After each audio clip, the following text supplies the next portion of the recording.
I'm John Lee, class of 72.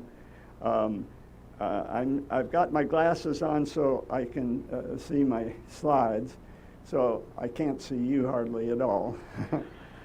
But it's just wandering around and seeing so many faces from years past. It's just mind-blowing.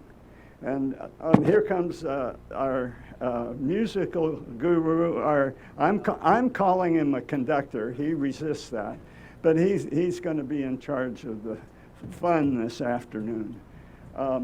Okay. Housekeeping, literally. I guess the nearest bathrooms are in the lobby of the hospital. We tried to get the clinic building open. That hasn't succeeded so far. Let's get going. We got a full schedule. After me, there was going to be a panel discussion of all the former residency directors. But I'm going to start at the beginning for the residency. George Degnan started it in 1950. I'll give more background later on. And he was residency director to 1975. And then he initiated the conversion to family practice. Jay Aiken took over that and finished the job. George Degnan was a pioneer doctor. When he started here in 1947, so he was here 3 years before he started the residency. He was the first certified surgeon this side of the Caldecott Tunnel. But I want just to kind of get us in the mood, talk about two other pioneer doctors that preceded him. John Marsh, he came in the 1930s. He had a checkered past. He went to Harvard Med School, but his dad wouldn't support him to actually go to medical school. So he went and he apprenticed himself to an Army surgeon in the Northwest Territory, which was Minnesota. But he, being the kind of guy he was, fell in love with a Native American woman and started running guns to her tribe. He was discovered, and so he had to leave the country, which at that time was Mexican California. He came and he put up a shingle. It was his Harvard diploma, but in Mexican California, there were only about 100 people who could even read, and astounding. And he had a very successful medical practice, saved up enough money, and bought virtually all of East County and turned it. It had been a failed rancho. And one of the reasons it had failed is the Native American tribes in East County were hostile. So John Marsh eventually succeeded enough to build this house, which still stands 10 miles from Brentwood. And I say it was quinine that partially built this house, because he went out to try to persuade the Native Americans to stop rustling his herds. And he got out to the camp, and he could see a few Native Americans shaking chills. And he deduced correctly that it was malaria. He had quinine with him, and he went back and got some and gave it to the tribe, and it helped them immensely, winning them over. So instead of rustling his cattle, they helped him build a huge herd, and it was ready for the gold rush. And he became fabulously wealthy, enough to build this house. Just marched his cows down to the flat boats, and up they went to gold country. He had a tragic end. He had a lot of money, and he was on the way to deposit it in a bank in San Francisco. He was riding along Pacheco. You've passed this marker a few times if you've been here and lived around here for a couple of years. And what does the marker say? It marks the spot where John Marsh was murdered. The second pioneer doctor was Dr. John Strenzel. And those of you that live here in Martinez know their street names named Strenzel. He came to Martinez in 1852. He was he's Polish, and he fled Europe when the Russians invaded Poland. Some things never change. And out he came eventually to Martinez in 1852.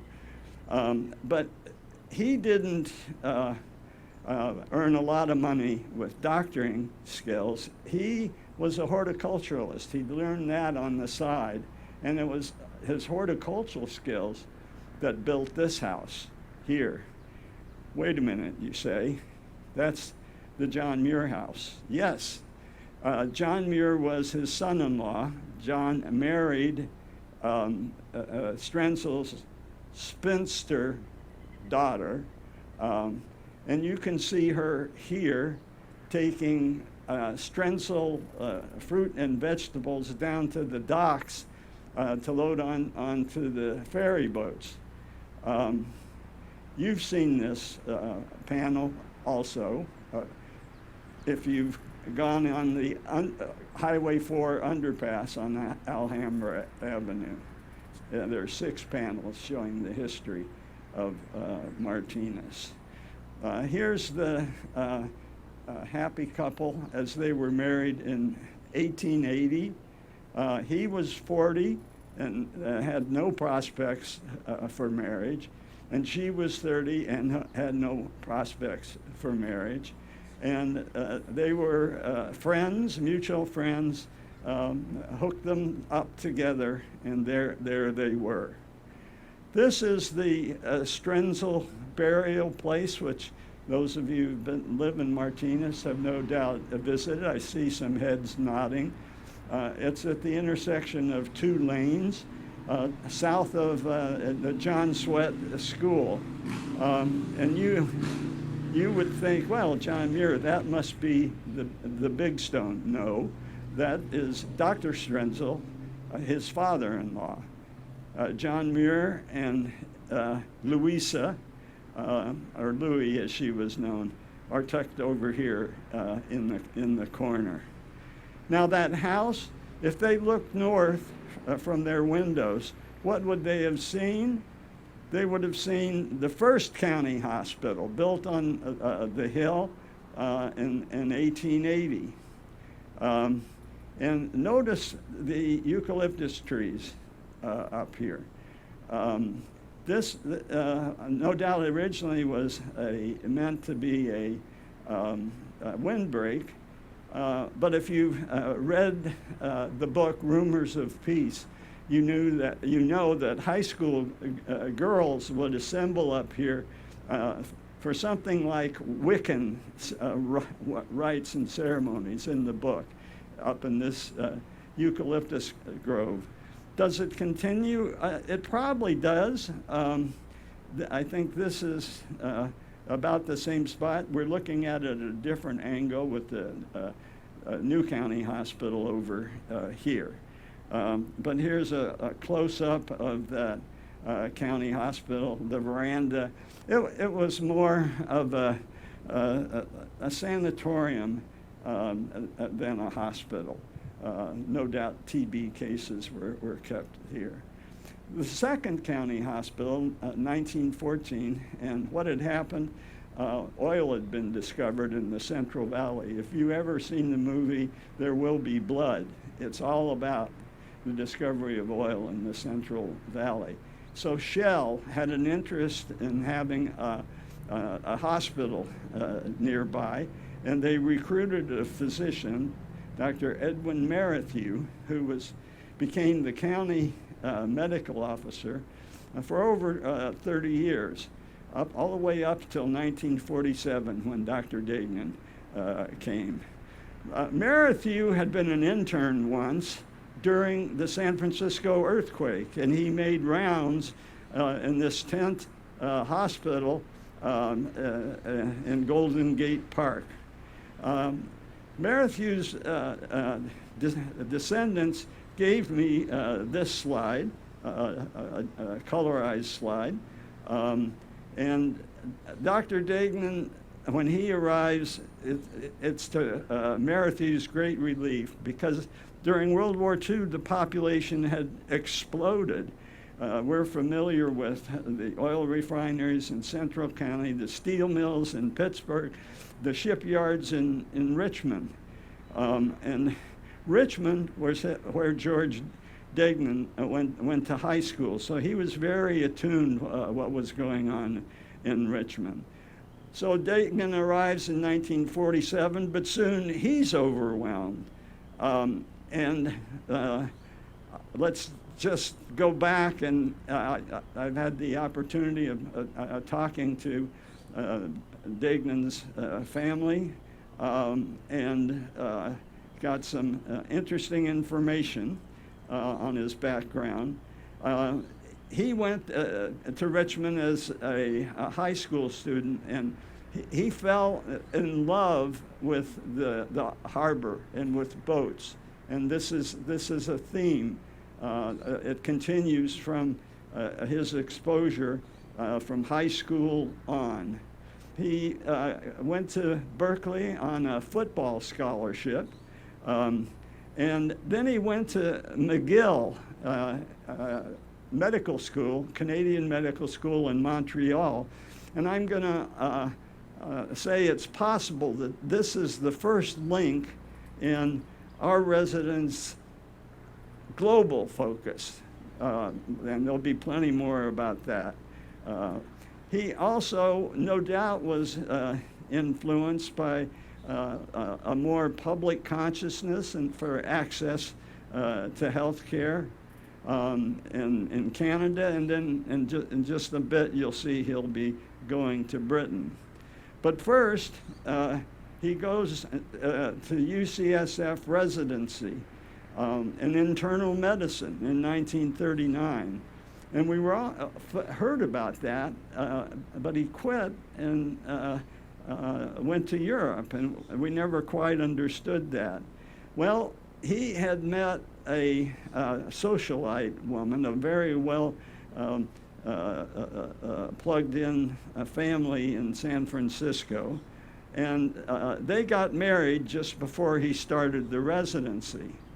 And the wedding gift that the father-in-law gave him was a lifetime membership to the St. Francis Yacht Club. And that solves a mystery. How's come in the 70s, when we went over for graduation night, how's come everybody in St. Francis Yacht Club knew George Degnan? Well, he had a lifetime membership there, and everybody knew it. Plus, he sailed a lot, right? I told you he'd continued sailing and his love of ships from his high school years. So this is one of the early graduation dinners at the St. Francis Yacht Club. But the thing was, he quit after 1 year, and I never knew why, but I talked to Kevin, and he told me the story. When he quit, the chairman of the department, prestigious internal medicine program, nobody had ever quit, and he was concerned about George's mental health, and he asked him, "Are you hearing voices, George?" And in fact, he was. He was hearing his father-in-law. The family that he had married into was Jewish, and the father-in-law was hearing all the bad stuff and was passing that on to George. And George made a very courageous decision. What am I doing here And he often later said internal medicine was trying to separate pepper from pigeon shit. He quit sorry, Mark. He quit and he went to join the Canadian Air Force, but they sent him lickety-split off to Britain, which was being bombed by the Germans. And so the woman that he had married, her name was June Oppen. Now, the father's name had been Oppenheimer, but she had shortened the name. And obviously, his new wife was ambivalent because she was pregnant, and Deignan taking off. The kid was named for George's mother's maiden name, and that was Aubrey. He would not see his daughter for 7 years as he went about. So he got a 2-year crash course in a surgery residency with a special focus on trauma surgery. And as soon as that was done, he moved from Edinburgh down to London, where he spent the remainder of the war. And you can imagine what that was like. Tent hospitals, recovery units in public buildings. So in 1946, he was certified by the Royal College of Surgeons. There was a lot of leniency during the war years, and so he was certified at the end, and that was accepted by the American College of Surgeons. His marriage didn't survive. His daughter became a psychologist, Dr. Aubrey Deignan. So I first read about Dr. Deignan, I'm going, what? But it's his daughter, Dr. Aubrey Deignan, from his first wife, to June Oppen. And June Oppen kept the name Deignan her whole life, never remarried. She founded a literary magazine in San Francisco Review, which you'd think, well, that's a dead end. But it was mostly in support of her brother, George Oppen, and Deignan's brother-in-law, and he got the Pulitzer Prize in 1969. So it was a very talented family. George George Oppen had to overcome a lot. He abandoned poetry in the 1930s and concerned about fascism. He joined the Communist Party.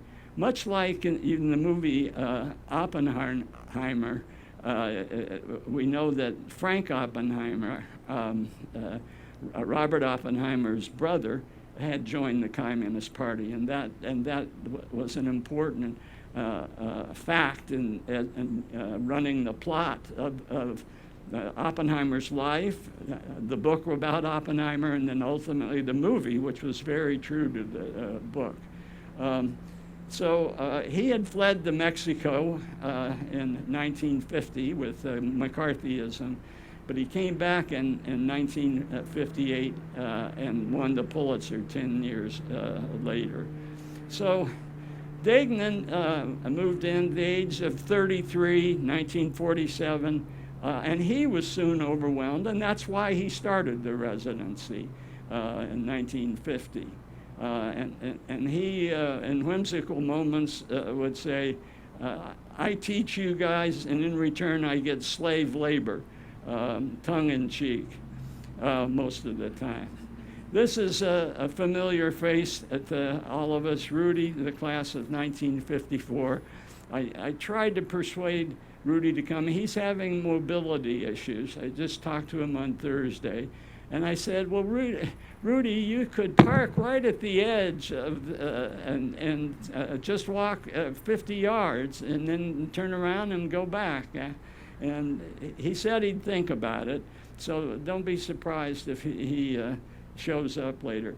here he is with Gladys Dosh, who was the head nurse when I came in 1972. When Rudy was there, they were building the third county hospital, the one that many of us came to, designed, we always thought, like a California high school, but no, it was an Army design, and off-the-shelf Army design, and they built the hospital lickety-split. It started and was up by the time Rudy graduated, and here he is, his graduation class.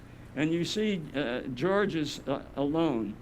We did interviews in 2010, and Rudy's interview gives in detail how much of a burden George took on himself, that he lived in a cottage up on the hill, and as Rudy said, sometimes he'd go weeks without taking off his scrubs. So he was still working hard, even though he had helping hands as generalist residents. So the new hospital, as many of us remember it, and then a few classes still, George all by himself, still alone. So quite early, one of his first requests was for a pathologist. When he was taking out tumors, he wanted to know what kind of tumors he was taking out. He wanted to be able to have someone to do autopsies. So he would learn and the residents would learn. But the Board of Supervisors turned him down. They said, just take care of the living people, okay? So in the mid-50s, there was finally a break. He got 3 seasoned staff volunteers. They were all war veterans. So let's call them the first generation of registrars in the mid-50s. And I'll talk a little bit more. Well, let's just do it now. Brian Lee, where was he in the war? He had been parachuted behind enemy lines, Japanese lines, in western China, flown over the hump from Myanmar and parachuted in. And Jim Lynch had got the Silver Star in the Battle of the Bulge. He tells, both of them tell their stories. It's quite amazing. Roger Barrow interviewed Brian Lee, and I interviewed Jim Lynch. Bud Gleffy didn't come. Bud Gleffy, by the way, he had a son, Dan, who some of you may remember, who was the first example of parent-child family participation in the residency program. So moving on to the 60s, here's a familiar face, Alan Casebolt. I'll blow it up in just a second.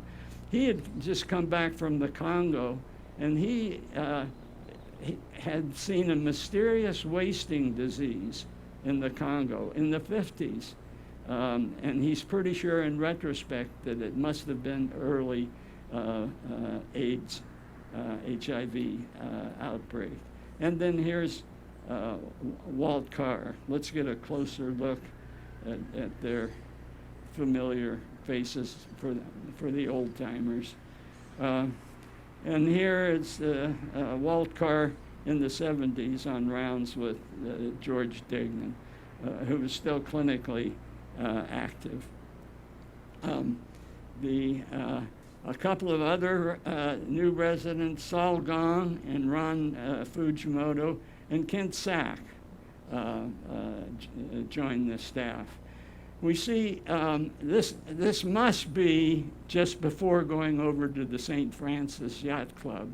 I'm sure you all picked up on the clue of the first woman I saw. She was wearing mink for the graduation dinner at the St. Francis Yacht Club, and why wouldn't you? And then in 1968, a couple of familiar faces. Kent Hobart, Nancy's here today. Nancy.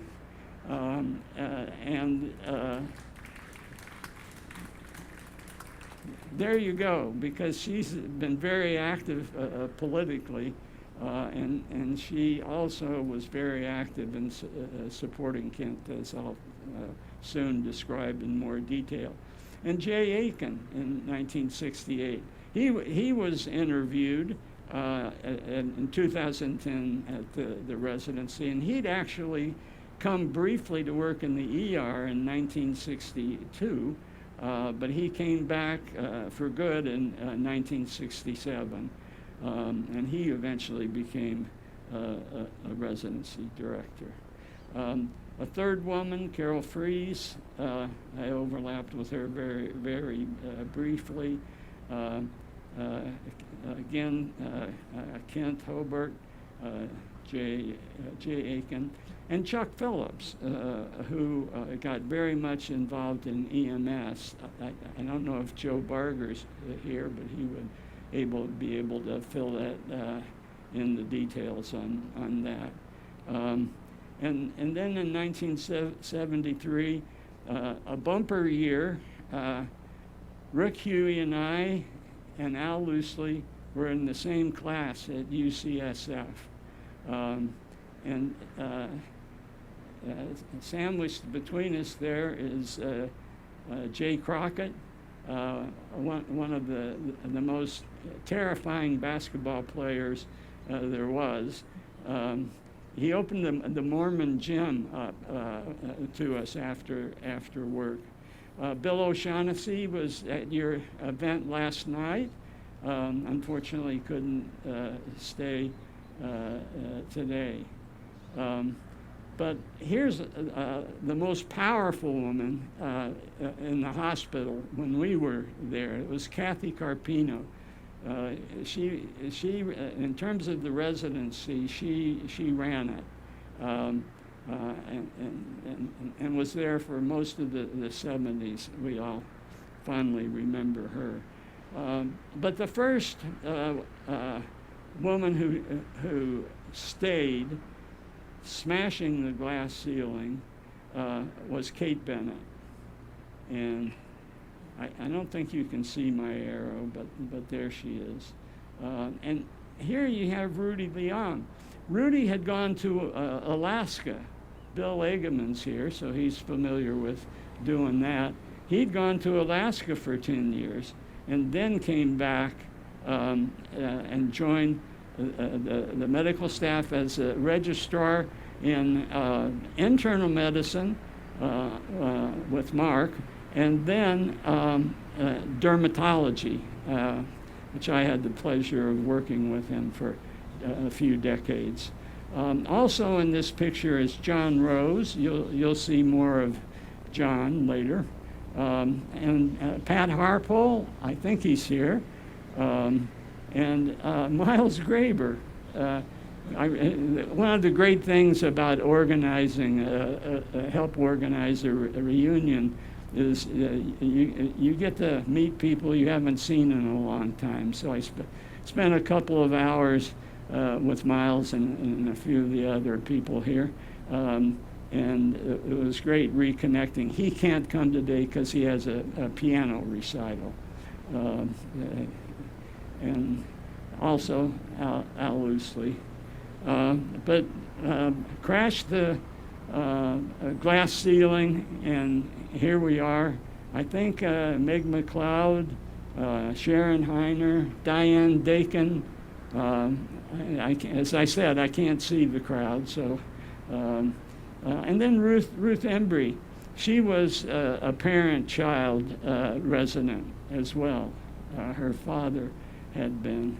And then Dana Ware, she was a Family Practitioner of the Year during her practice up in Chester, California. So I've already talked about the sterling record of these fellows in World War II. It was great to have Brian Lee and Jim Lynch at our 2010 reunion, and we interviewed them, as I said earlier. I feel like I need to mention Louis Gertman, because we learned in those interviews that in the 50s, Louis was much more involved in clinically. And in fact, Louis was George's right-hand man. By the 70s, he was doing pretty much administration mostly, but he would come to rounds, and here he is next to Jay. George's experience in the war as a trauma surgeon inevitably meant that this residency was heavy into trauma, treating trauma and orthopedics. Degnan had a weekly noon conference in orthopedics, throwing up all the interesting x-rays of the week. And this is my good buddy Al Loosely, who's no longer with us. Al parlayed his experience as orthopedic resident into sports medicine career, which sent him to Sydney for the Olympics, as he was the team doctor for the swim team. And I think Greg Louganis cut open his head, and I think Al was involved in sewing that up. No pressure. And then Sam Gross, many of us remember, but we always had our hands in plaster.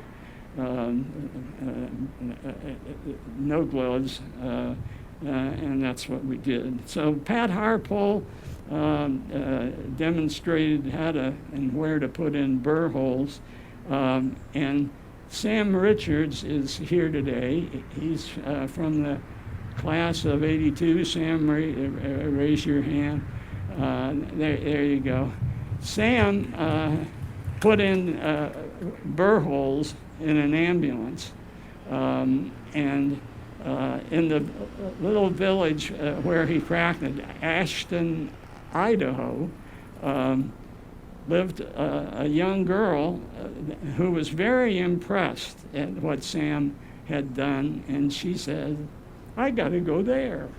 So she came here to our residency and graduated in the class of 2018. Back to the Degnan in the 60s, he had started 3 regional clinics. This was just part of his understanding of the holistic approach to medical care. And many of us had experienced working at Highland and Alameda, and they didn't have a very good backup system. I did my rotating internship there in '69. Unfortunately, Mark Well wasn't there yet. But you just cut loose the patients and prayed. But here George had created 3 large regional clinics.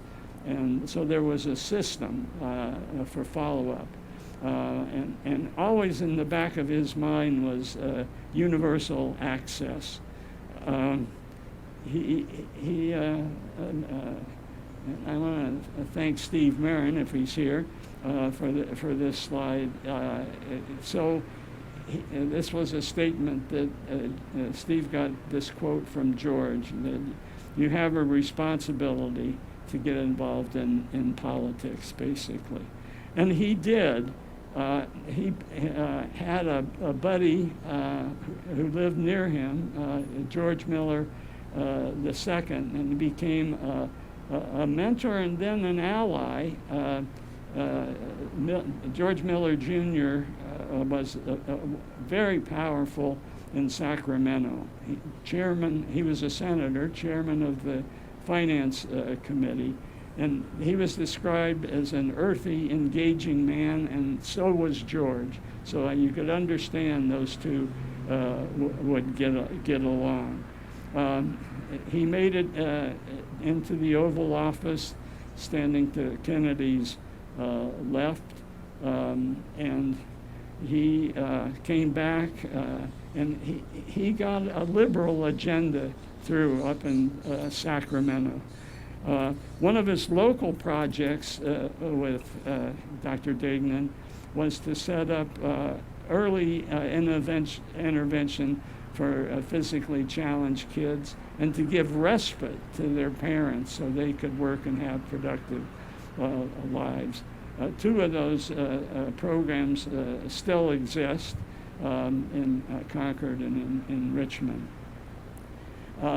George Miller Jr. died suddenly at the age of 55 in 1969. And a bridge had been built in 1962. It was the first local bridge going across the Carquinez Straits. Up until then, it was hard to get across.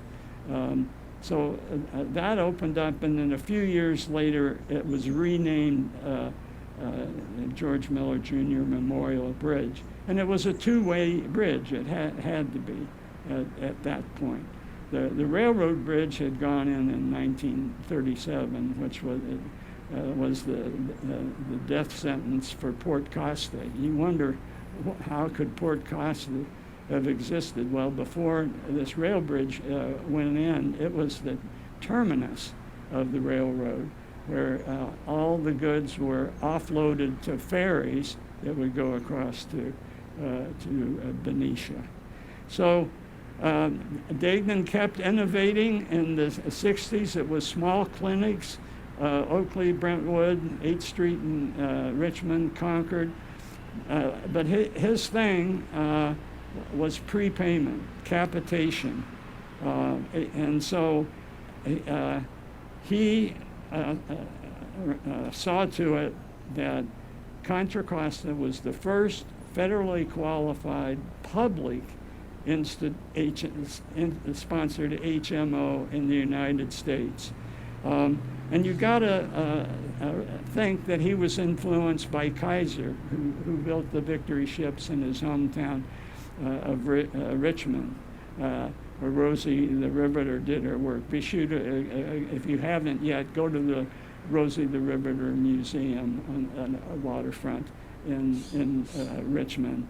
And Kaiser himself was a believer and forward thinker in promoting prepayment and eliminating the inefficiency of fee-for-service. And he imagined that the model should eventually be a good one for the whole nation. Already, capitation has around 55% of California, so we're on that path. So the Millers in the Oval Office, I mentioned George Miller Jr., but there is a George Miller III who was our congressman for many years, and he made it into the Oval Office and got to sit down. And he was Nancy Pelosi's advisor on Obamacare. And so I'm making this chain and the links, and you can imagine that this chain does go back to George Degnan and his early life, and you'll see more detail on that. So George Miller was in the room where it happened. And if you go up to the George and Cynthia Miller Wellness Center and look at the showcase, you'll see this note handwritten by Barack Obama. I couldn't have done it without you, George. And just to make it explicit, George Miller III entered praise of Degnan into the congressional record in 1991. And I'll just read his wording. An entrusted friend, valued advisor to both myself and my father, Dr. Degnan has been instrumental in the shaping the healthcare system of Contra Costa, that's for sure. And he mentions him as a pioneer, creating county services, and in his retirement, he's been a relentless advocate, as we will see, and to improve the availability of health care. And join me in paying tribute to George Degnan. George Miller himself was honored. I said there was that two-way bridge that went across the Carquinez Straits. Soon they were able to turn the old bridge into a one-way bridge going from north to south, and the new bridge was a two-way bridge going north. And this is the only father-son bridge pairing in the country. As long as we're talking about names, the George and Cynthia Miller Wellness Center, right up there. Sorry, it's a little bit fuzzy. They're standing with Bill Walker at the time. So back to the 60s, just to sum up the personnel. This is, I mentioned the 8 registrars, and this sums up the chronological order and the special interests as registrars, what they did. I won't bother to go through each one of them, but we remember. In 2010, at the reunion, we got the old timers on a panel. We'll have a panel as soon as I'm done. Here we had Rudy from the 50s, and then returning in the 60s, Jay in the 60s, and then Brian Lee, Jim Lynch in the 50s, and Hobie. And we got all interviews with everybody. I think Roger Barrow, as I say, interviewed Brian Lee, and it's so nice to have these tapes. I've gone through them and marked the, I thought, the most poignant parts, so we'll make a short summary video, which Elena from CCH TV is agreed to help me with. The story of Kent Hobart, we got to take a pause and talk about one guy. He had a sense of humor. This is him in a spoof photo before graduation night. And at 2010, here he is in a wheelchair. And I'll get back to the guy in the foreground in a minute. He had suffered, woke up in the middle of the night, and he had suffered a stroke of his spinal cord, and he never walked again. But that didn't stop him from doing surgery. He had a dolly that he would be strapped in, and it had wheels, so he could be rolled in and do surgery. Amazing. He also continued a family practice clinic in private sector in Martinez, and this is the tribute that the community paid him. But of course, behind him, every step of the way, was Nancy, who, as I said earlier, was involved in politics, but involved in redesigning their house for the friendliness to someone in a wheelchair, raised beds for gardening, had a wood shop where I did my interview with him for the archive. So 1970s, Jay Crockett, he eventually became an OB-GYN registrar, and special shout out to Jay. for working with us in planning this. I was going through my papers last night looking for any last thing I might have forgotten, and I had the notes that Jay made where he had read about story circles. So we'll see if that's successful, something we want to at least try for this afternoon.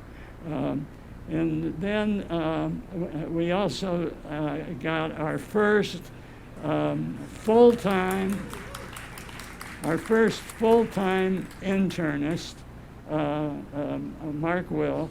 The story how he came over here was discussed in detail in 2010, and we'll include that in the summary video that will be available on our developing website. But he and Joe Selby, who also did the internship at Highland. And Mark, invaluable on rounds, but also at the curbside, particularly at noon conference. We had noon conference every day, and so much information got transmitted. And Mark was the main distributor of wisdom in those. I want to mention Herb Sigmund because Herb was an inspiration to us all. Herb always had a plan for some great international experience, and he'd buttonhole you and in his low, persuasive voice say, this is something just has to happen. He was 2 years ahead of me at UCSF, and he visited the Albert Schweitzer Clinic in Gabon, Africa. So he was an inspiration, and also a free spirit, very much a free spirit. And following in his footsteps is Roger Barrow. He also had a global focus. And here he is visiting Kinnery Webb, one of our former residents, who started a clinic in Indonesia, and not just any clinic. It was a clinic that integrated with the local community and the economy of the local community. It's interesting that they're celebrating the birth of a kid in this community, because Roger continued to do obstetrics out of family practice clinic through 2 generations. So he would deliver a woman, and then a couple of decades later, he would deliver the baby from that woman, who was in turn delivering her own baby. So it was a very interesting delivery room to have mother and daughter and granddaughter, all with Roger in the picture. So he was an enduring role model for being a fully engaged family practitioner. In 1978, John Stanger joined after his residency. He joined the ER staff after the residency. He was a residency director, and he'll be on this stage after I'm done. He went to Divinity School, which helped him lead the ethics committee at the hospital. Interesting cases that he provided wisdom and perspective on. And he was involved in international health, like Herb Sigmund and Roger Barrow. He went to the Balkans twice, covered in local newspapers. And here he is with the Bosnian medical staff in one of the war hospitals. Roger continued to be active, and here he is doing tsunami relief. So all this global focus and activity crystallized in the program, the Global Health Fellowship. And Neil Jayasekaran saw the opportunity. He was also inspired by Mark Stinson, and he spearheaded the creation of the fellowship. And he continued to be involved in disaster medical care, including Sri Lanka, where his ancestors come from. I had the pleasure of joining the fellows for an evening discussion. Naaman Shah was the speaker that night. Naaman went and worked in a health collective in India, and COVID struck. And he described how difficult, very moving, his description of coping with COVID in India. Joining Neil is Matt Fentress, co-director, and Neil and Matt are going to be doing a story circle, we hope, in the conference room, because they have some slides to show. And that'll be roughly at 2. We'll have an hour of music. Matt Fentress is going to be performing there with his wife, Callie, who was also a fellow. And by the way, this brings up another residency achievement, romance. So it's added to a long list of residency romances, and we have a couple of lovebirds here, Neil Jorgensen and Christy Scholl. Raise your hand. There you are, the romance. And we also will have, if we don't already, have Gabe and Sarah from the class of 2006. So the Stanger family also obviously joins the multi-generation club, giving the Stangers a trifecta: global health, romance, multi-generation. So Degnan, in the last decade of the 70s, remember he said about getting politically involved? Well, he got fired. And he wanted us to form a union. Many of us are familiar with that. And he got fired in 1973. He wanted the union to tell him to do what he already wanted to do. And he wanted to be able to play that card before the board of supervisors. So a budget overruns, he's fired, and we take to the streets, and he calls in all his political chits, the African American ministers in Richmond, the Latino leaders in Pittsburgh, and they fill the chambers, and the county refuses the county administrator's recommendation to fire Dr. Degnan. So 1975 rolls around, and Degnan sees the writing on the wall. He says, "Okay, we'll convert to family practice, but we already teach residents how to talk about sex and money. What else is there? And what about the folks that don't have a family?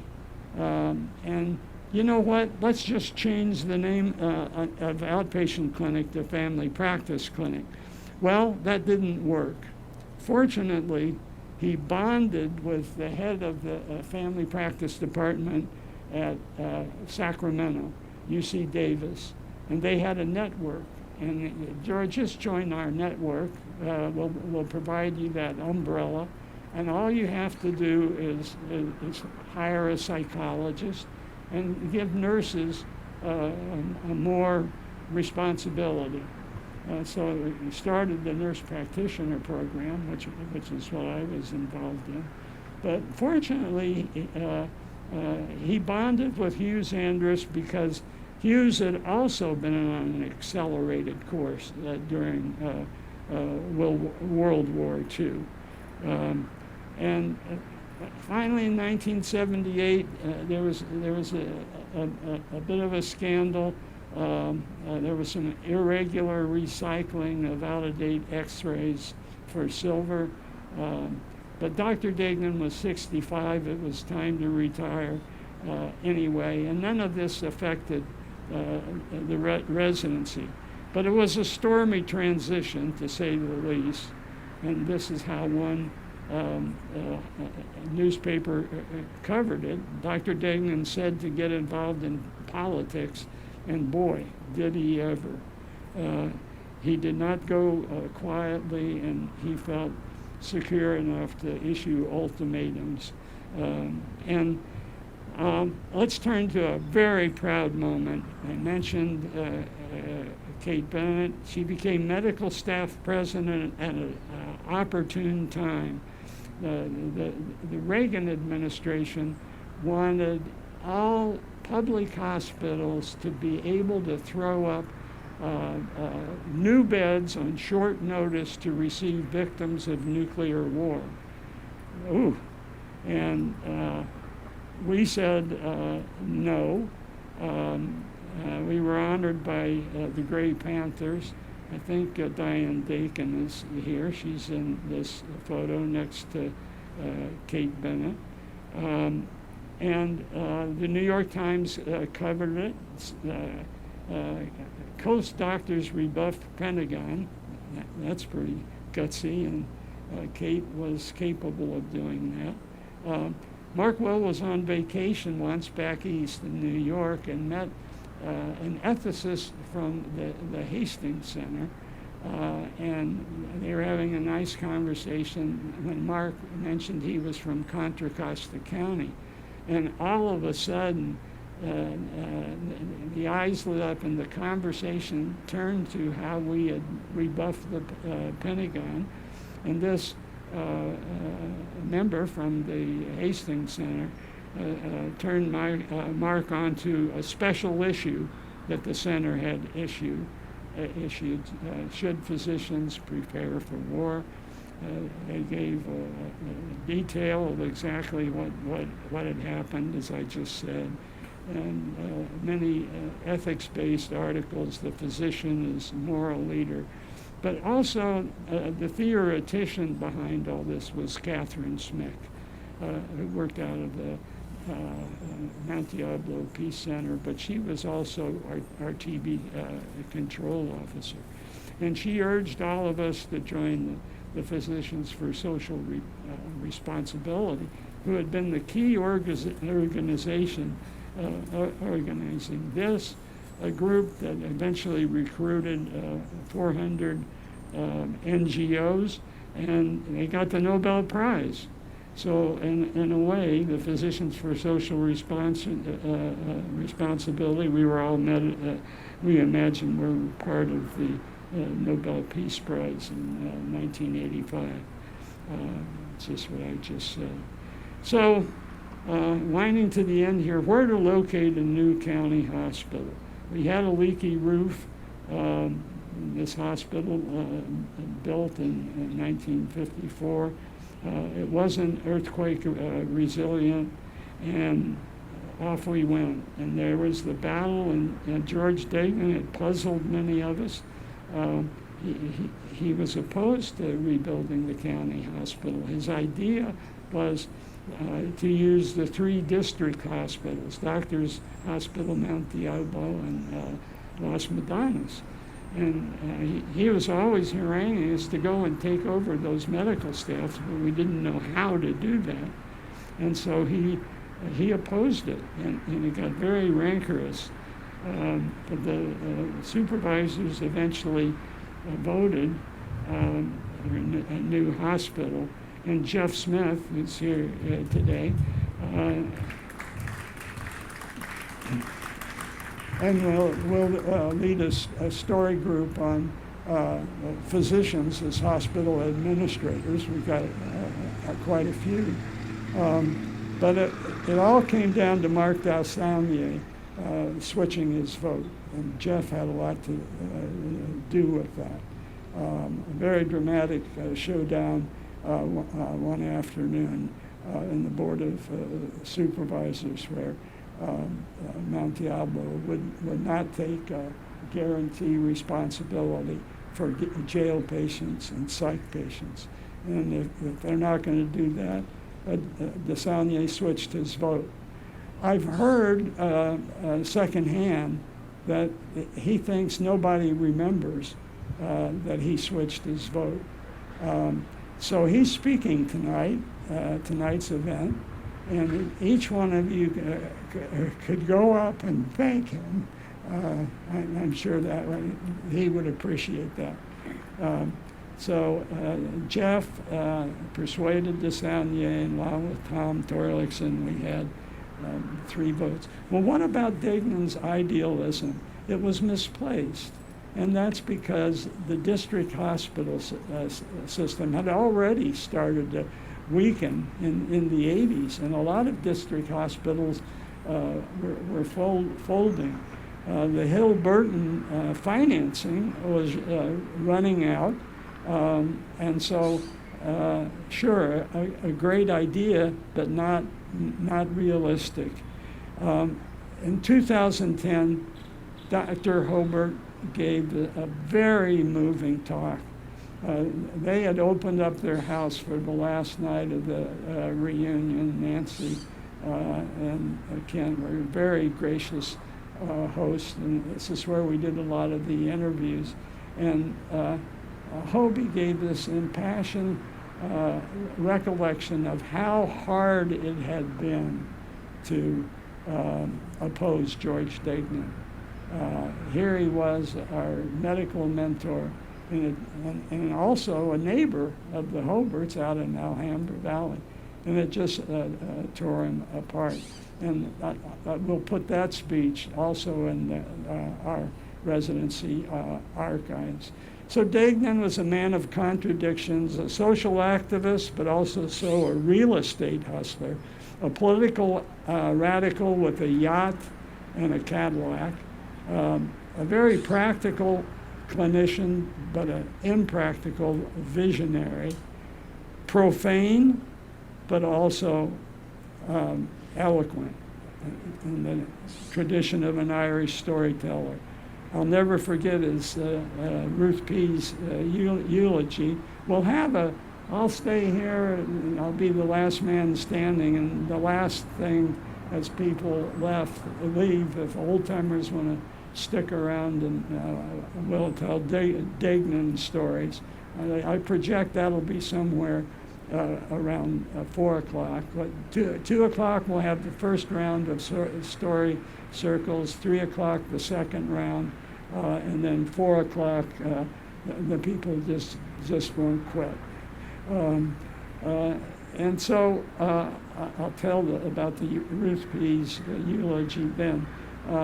But he was a contrarian. He was always, in sailing, he was always tacking away from the crowd, which drove Charlie Berletti crazy, and he refused to sail with him anymore. And that may have been this contrarianism part of his opposition to the hospital. Real quick, activism in the 70s. This is Joe Selby, who was very much into cheap transportation to save the planet, and this is him doing rounds on his bike. He later set up a very idealistic clinic, San Antonio Clinic. Eventually, though, he went to Kaiser and became the chief of research there. And he was the author of the smoking gun study that showed beyond a doubt that flexible sigmoidoscopy and FOBT reduced mortality from colon cancer. And for that, he wound up at the Institute of Health in Washington, D.C. This is John Rose. You saw him in an earlier photo. His thing was smoking. And believe it or not, we had a cigarette machine in the cafeteria. That was a problem because there was a blind cashier who profited from that. So the morality, the practicality, it became problematic. And this is John in 2010 at our reunion. John would always come down trying to recruit for what? For his rural clinic in Brownsville in the Sierras, which was featured in Time magazine. Another resident I mentioned earlier, Naaman Shah, he worked on a health collective in India, and it tore him apart to see the suffering in India from COVID. And he did a critique, which was the cover story of their equivalent of Atlantic magazine. And Naaman continues in public health down in Los Angeles. Medical politics, Jeff, who had made sure that building got built, moved on and down to Santa Clara, moving all the way up to the county executive. And he was in charge of COVID down there, and it was social distancing. What's that? In the early weeks, nobody understood that. I think, correct me if I'm wrong, I think that might be Sarah Cody, the health officer, and Jeff testifying, and all the financial problems. Here in our own county, Chris Farnatano was the health officer, and he paid a heavy price for that. His home was picketed. And that was a cover story in the LA Times. All right, so we're going to discuss problems of administration in a story circle, and these we'll have at around 2 o'clock. We'll have music at 1 and special performances. At 2, it'll become a little more informal jam session, and the idea is to have 4 story circles at a time around the periphery. And the first round at 2, Jay Crockett will talk about precepting residents. Neil and Matt, hopefully in the conference room so they can show their slides. Dealing with mistakes, the residents' current and long-time psychologist, Patty Hennigan, has agreed to moderate that. And then research, a lot of people marked they wanted to talk about research, and we'll do that. If you run out of time talking about your research and research you have done, David Pepper is ready to talk about recent research of ketamine. And then at 3 o'clock, we'll have another round of story circles, and that's when Jeff will lead discussion about politics, especially in a county system. And then for sure we'll do, would you go to medical school again, knowing what you know now? And then we have a couple of wild card, if there's enough interest, added qualifications. What kind of added qualifications have you done? Was it worthwhile? And the Yuba City bus crash in the late 70s, Jay Crockett will talk about that if there's enough interest. And then I say somewhere at the very end, the dead enders will stay around and huddle if anybody wants to tell Degnan stories. I'll be walking around with my fancy new iPad, and if you want to do a one-on-one and relate to a story to me, we'll sit down in a quiet corner and you tell me your story. And again, that'll be for our archives.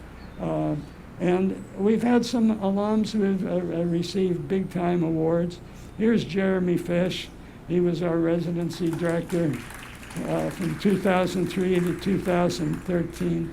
And this provides me with a great segue. After I get down, there will be a panel discussion, and Jeremy's going to moderate that. So there you are. Thank you for your attention.